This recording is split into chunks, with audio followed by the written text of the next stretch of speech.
Increased protein needs for the dialysis patient. There are 26 million Americans with chronic kidney disease and many millions more are at risk for developing it. Early detection and immediate treatment is necessary for this progressive disease which slowly destroys the ability of the kidneys to filter waste from the bloodstream and will eventually lead to the need for dialysis and/or a kidney transplant. Risk factors for chronic kidney disease, CKD, include hypertension, diabetes, family history, and being of African American, Hispanic American, Pacific Islanders or Native American descent. Hypertension is the #1 risk factor for chronic kidney disease, which in turn can be a risk factor for developing kidney disease as well. Source: the National Kidney and Urologic Disease Information Clearinghouse. Kidney disease, especially CKD, is typically given a stage to describe the severity of the disease and the course of action. In its mildest form, only a few dietary and lifestyle changes are recommended as well as continued monitoring by the doctor.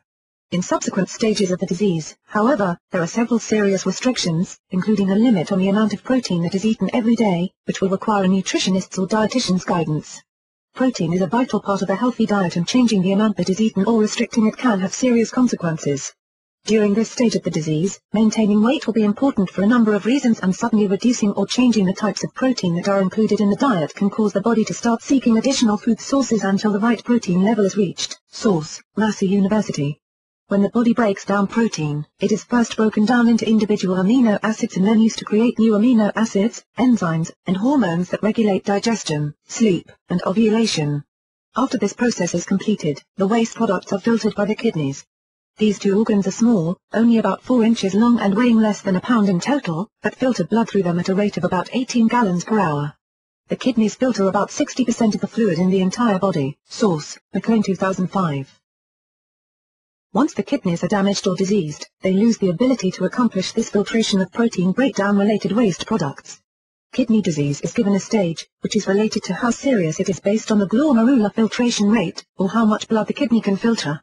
Stage A chronic kidney disease has a GFR that is still considered to be normal, however, the disease is still present because there is an abnormal amount of protein found in the urine, proteinuria. Stage 4 of the disease is the final stage before dialysis is needed. In Stage B, the patient will either need dialysis for life or will need a kidney transplant. Dialysis will need to be performed until a transplant is available and, in some cases, until the patient is strong enough to handle the surgery itself.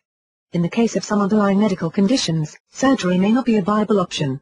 The GFR for Stage B chronic kidney disease is typically below 15 and the kidneys are functioning at about 10% of their normal capacity. Source: Davita.com. Dietary concerns in Stage 5. In stages I-4, the protein intake is restricted. This restriction is only slight in the first 3 stages, with a more serious restriction imposed by dietitian direction and doctor's orders in Stage 4. The protein intake may only be around 10%, as opposed to the normal diet of 14 to 18% of daily calories coming from protein. The typical vegan diet is around 10 to 12% protein, so the restriction is not that extreme overall. Source: Angels, Ph.D., RD. It is still important that any protein restriction only be done with the express advice and consent of the doctor.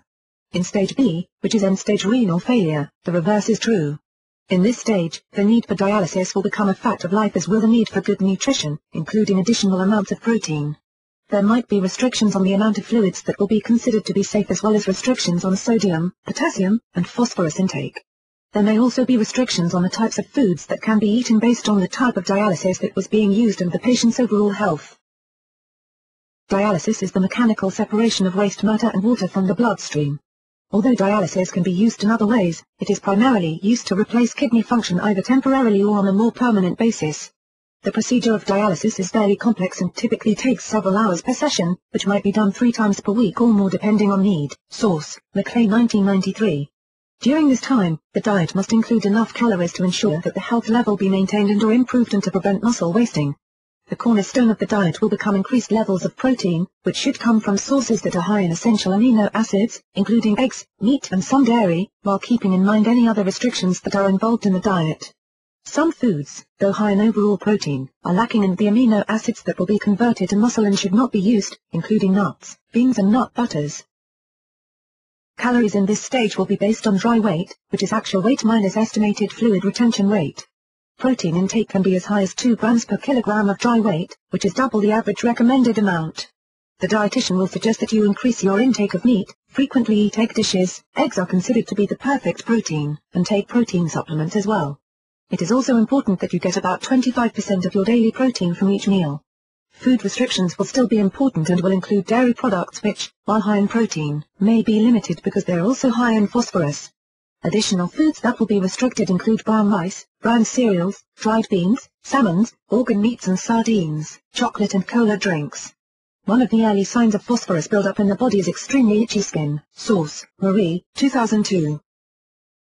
Protein supplements to boost intake. Because protein intake is double that of a normal diet, it might be hard to get enough from only food sources. End-stage renal failure may leave you feeling exhausted and nauseous and destroy your appetite, which makes it even harder to get the right amount of protein as well as the other nutrients that you need to get. Using a protein supplement can help greatly. There are several kinds to choose from: powders, shakes, liquid supplement shots, and snacks, like protein bars and puddings. Protein powders: there are 4 kinds of protein powders: rice, egg, soy, and whey. Whey protein is especially beneficial to boost the immune system and to build and maintain lean muscle mass. Whey protein is a milk derivative and may be restricted by your doctor, however. Protein shakes: there are several brands of protein shakes, including those that are designed specifically for use by diabetics. While increasing calories and protein intake is important, blood sugar control is also a major concern. Protein supplement shots: smaller than a shake, liquid protein shots should still be fairly high in protein and other nutrients without having anything that is not needed. ProfectR, from Protica, is small at 2.9 fluid ounces and 100 calories but is high in protein, with 25 grams in total. There are 0 carbohydrates and 0 fat but a number of additional vitamins. Protein snacks, protein bars and puddings can be a good way to get additional protein, as long as they do not have a lot of added sugar. Sugar can weaken the immune system.